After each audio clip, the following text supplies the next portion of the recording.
I've discussed here and elsewhere the role of magic, belief in the research in the Schumann resonances and associated atmospheric electromagnetics. I've discussed in some videos here, but definitely over in writing. A lot more writing than I have in video, but I've talked in the video somewhat, and I'm getting a little bit more into that.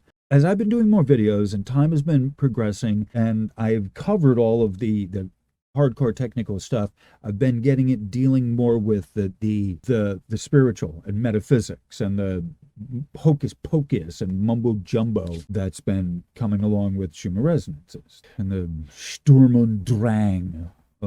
That's the German phrase for drama like a motherfucker.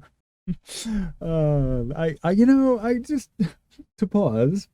I think if I had enlitten Comp 101, if I had been given that answer for what is Sturm und Drang, if I'd have said it's German for literary angst like a motherfucker, I think I would have got an A on that. Back to the text. Yeah, so there's motivation by people here. There's all kinds of stuff. And so I've been discussing and examining, not just here, the role of belief in the Schumann resonances, but the role of belief in general in talking about this. The role of belief in theory and hype, just all this stuff, right?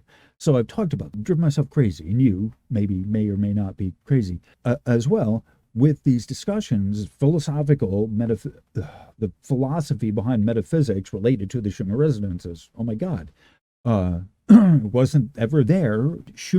Professor Schumann was a German, he didn't have philosophy to this. It wasn't a spiritual thing to him. He was just measuring, he had a theory. The atmosphere will ring like a bell. Bing, and it did, that was all he's saying. The atmosphere will ring like a bell with radio waves. And it did. It does. We deal with all the other stuff that since then that's been piled onto it, after they named him after him, turned him into a deity. And so now there's a religion and a cult of spirituality following this guy based on the graph. So I've had this discussion. This is a practice hand for me, old hat for me. You can see how easily he has rattled all that off of my forked tongue. And so we talk about the high degree of belief behind the motivation for many of the people coming here. And they want to learn based on what they already know. And there are people as well who come here who with a more open mind, with an I don't know understanding. Belief is not the problem. Using science or a scientific graph to support the belief is the core of the problem. So that's one of the things that we're talking about here, that we're looking at, is what's really the core of the problem. And I am not science engineering guy per se. I'm a technician, right? There's a difference, right? I'm a technician. So of my own part, right, I don't have a problem with belief, right? I can make belief work, right? I'll make anything work, right? However, if it's broken, I'll get it back up and running and fixed in no time, right?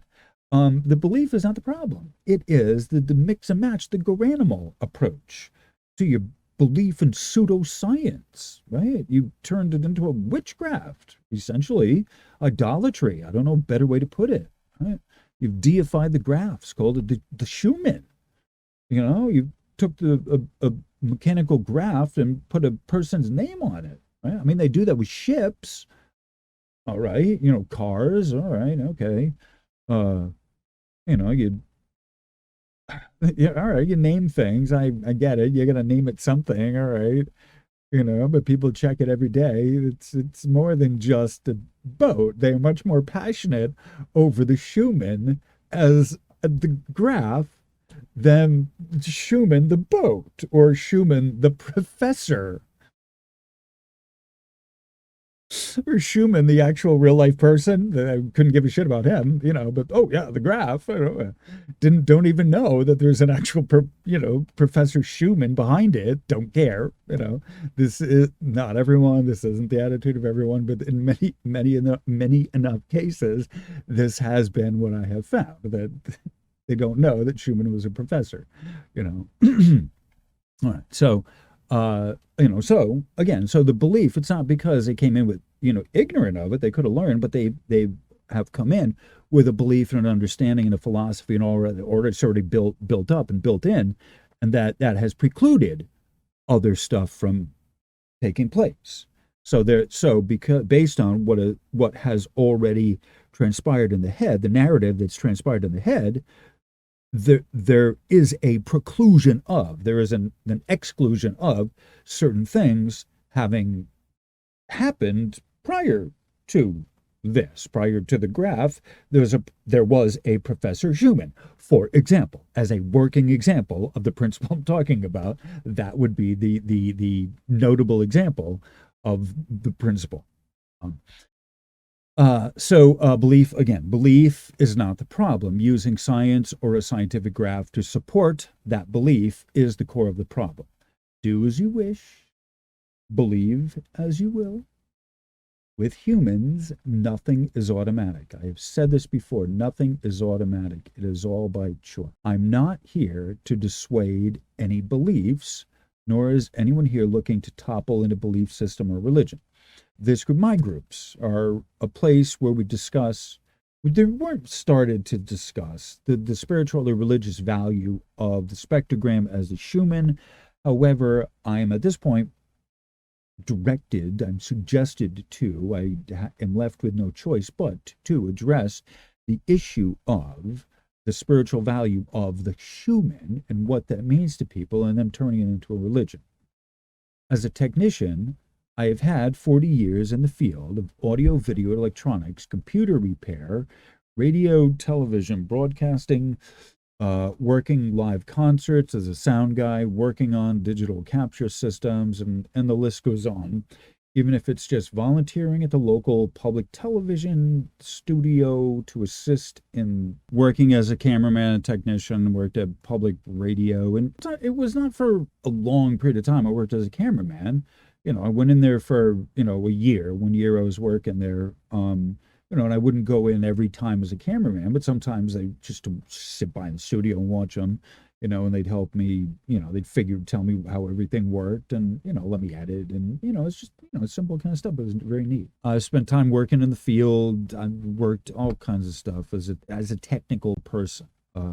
In addition to the vocational training, but going to vocational technical high school, I did the exploratory program. I've worked as a technician. I've always had a side job somewhere working as a tech guy, hands-on labor.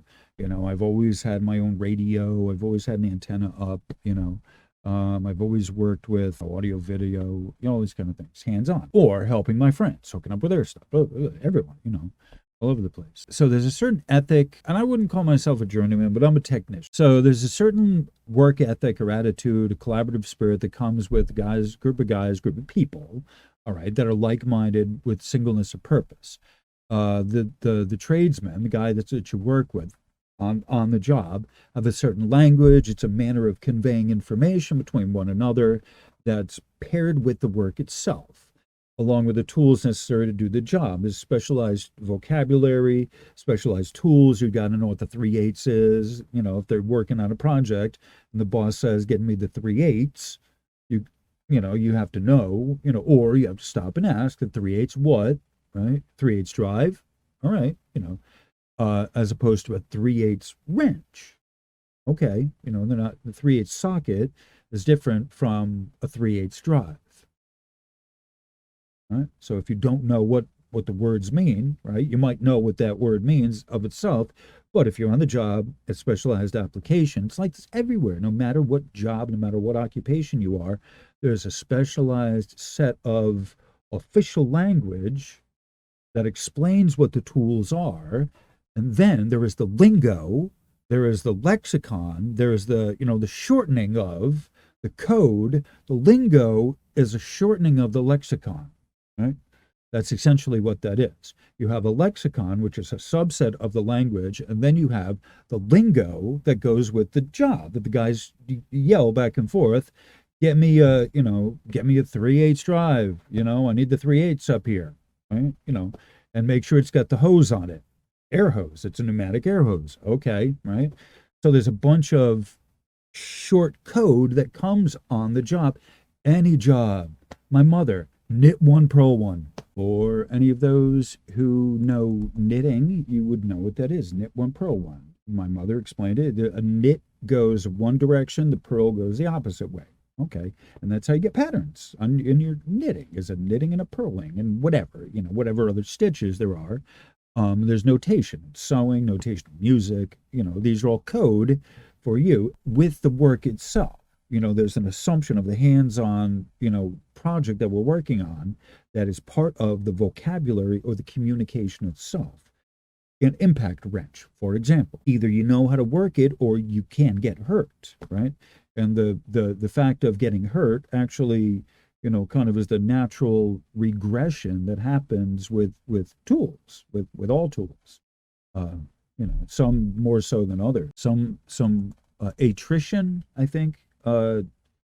Not all tools have the same rate of attrition in the use thereof. Like a jackhammer, for example, a pneumatic, hammer has a high rate of attrition in the people that use it because the hammer jack is just so brutal on the body. It just goes through operators like you wouldn't believe, but you would believe if you used it. And you try a pneumatic hammer jack one time and you say, I'm done with it. So in the lab environment, there's a certain protocol and a training and conditioning necessary to fully understand the situation in the lab. There's a lot of different things that happen in a laboratory as well as on the job site, right? And so in some settings, people can and have gotten hurt in electrical and atomic experiments and all sorts of, there's a certain vocabulary that comes with working on the job that that the people, the workers on the job site know based on common experience. And it's common for people who are not familiar with the job site to get hurt because they don't know all of the built-in hazards that come with a job site. All right. And so, as I was saying not that long ago, one of my favorite YouTube subjects is crane fails and engineering disasters, or engineering failures and crane disasters, because I like to know what went wrong. And sometimes part of it, what happens on the job site is people are at the wrong place at the wrong time, or they're just in the wrong place. That wouldn't be a good time, any time for them to be in that place, because they're in the middle of the job site. And you're dealing with big trucks and they get run over, or a car gets trucked where it gets run over, just all sorts of stuff. And, and then there are the failure to plan for how, the dynamic load. That's a big part of crane fails, is the wind starts going, tons in the air, the wind starts going a little bit. You can predict it, but you didn't predict it, You weren't predicting the wind would move that much, and it did, and thing falls over. Doesn't take much weight in the wrong direction, the wrong time, it's gone. So there's a certain protocol for training that's you have to go through, follow the process is very important. And depending on the type of work you're doing, depending on the type of research, depending on the type of experiment, it's extremely important to follow the protocols so that even if something in the chain is broken, you don't start jumping to a conclusion that you should not, because that can be dangerous. That so-and-so, like you're thinking for someone else and you haven't asked that person, you're not talking to that person, you haven't communicated with that person, and you don't know that person didn't do their part on doing the right lockout, tag out to communicate an on-the-job hazard, and it's followed its way down the chain and just there's a shit show. In some settings, people can and have gotten hurt from atomic experiments going awry. Safety comes through awareness, mindfulness in noticing small differences in the material sometimes makes a difference. Knowing when the material is about to transform catastrophically is an important part of safety. If you're working with materials that can do that. And one of a recent video I watched, very favorite one that I like, was Chief McCoy. I think that's the name of his channel. He does boating, maritime stuff. And I'm from a boating, maritime family. I'm from, Connecticut, boat right along the shoreline. I have a natural inclination toward boats. I like transportation in general. So, he was talking about liquefaction in certain lodes. And he was talking about bauxite, which is a powdered ore. It's powder, they mine it, it's powdered, and they ship it, in bulk container. And what he's talking about is liquefaction in what would otherwise be a dry, powdery substance. Once it's got a certain amount of moisture content, it starts becoming liquid. So there's like 10% is the maximum allowed content moisture, so it doesn't start rolling out there on the seas, right? Noticing difference of, small differences between 10 or 20% makes a big difference, right? If it's only supposed to be 10 and you're at now 20% liquid, moisture content in something, like over the course of tons, a few percentage makes a big fucking deal. I just know that. Right? When you're dealing with big equipment, big whatever, small tolerances over the course of thousands of tons makes a huge fucking difference. Not everyone is able to work to successively smaller, tolerances as machines make things, and we take them apart and put them back together, cranes that are, made to be mobile and be huge cranes, right? With tolerances, tiny tolerances on these huge cranes. You wouldn't think like, oh, it's you. No, no. Smaller tolerances on a bigger crane, because more weight will create a bigger problem in motion. Mindfulness and attention to detail are two important elements to on-site safety, so that we all can get home at the end of the day. Do you want to go home, or do you want to have your wife pay for your funeral? What do you want? I don't know. I'm not answering that for you. Only you can answer that, because safety starts with you. Right? Had a boss ask that, right? Working at Pfizer's, right? Just the company safety guy just asked that. He says, you're holding a broom, and that's fine, and that's only your job. However, if you don't do your job and someone trips, and blah, blah, blah, blah, blah, and blah, blah, blah, blah, blah, you want to go home, or do you want your wife to pay for your funeral? Right? We'll cover some of it, but guess what? They might not find all of you. If something goes really wrong here, they might not find all of you. Just remember that. That is not the most sobering thing you've ever heard in your life. I don't know what else is. If something happens here, they might not find all of you. Let that sink in. What's this have to do with Schumann resonances? That cheery note. The protocol is to keep the data intact, like a safety switch. That's it. Very simple. Right? Keep the data intact. We all get to go home.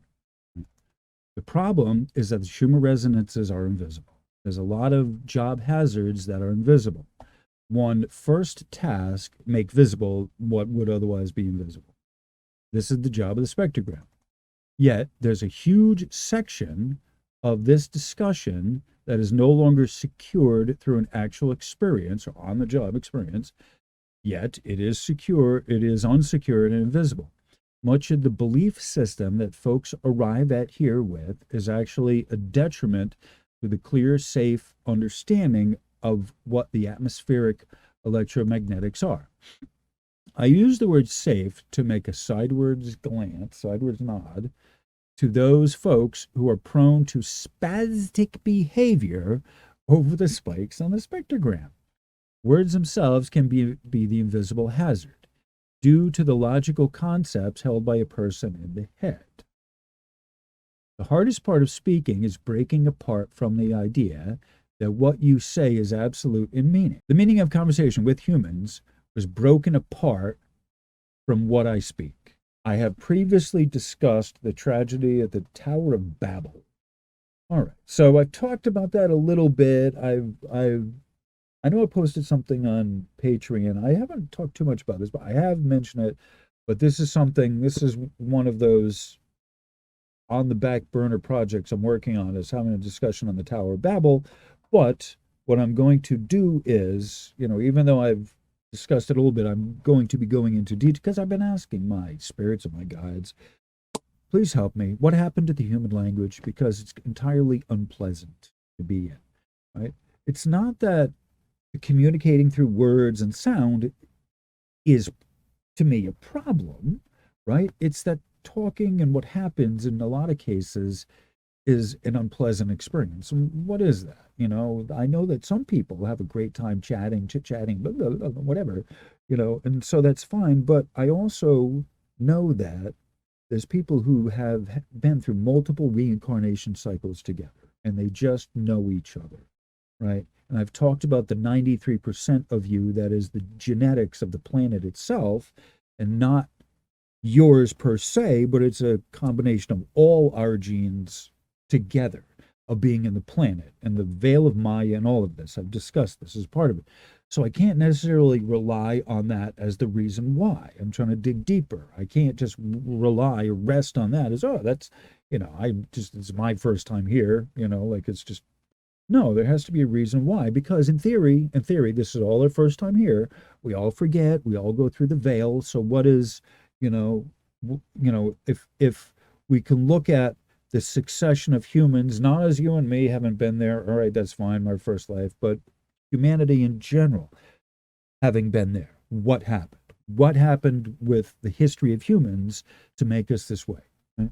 So, assumedly, in all their first lives is why we're all ignorant and whatever. But the mistake and the stain and the stench of the busted language is continued throughout history, and it's got worse in my humble opinion. The meaning rests not in the word itself, but how it's stated, how the word is used. This is how the heart communicates. It's not what you say, but it's how you say it. Yet, this is not how science, technology, math, engineering, pure law, especially the law, works. The nuances of the meaning beneath or between the definitions is a never-ending pursuit. Right? The lawyers argue the definitions and how to all this time. Pure logic is a hamster on a wheel, ceaselessly working to catch its tail, symbolically speaking.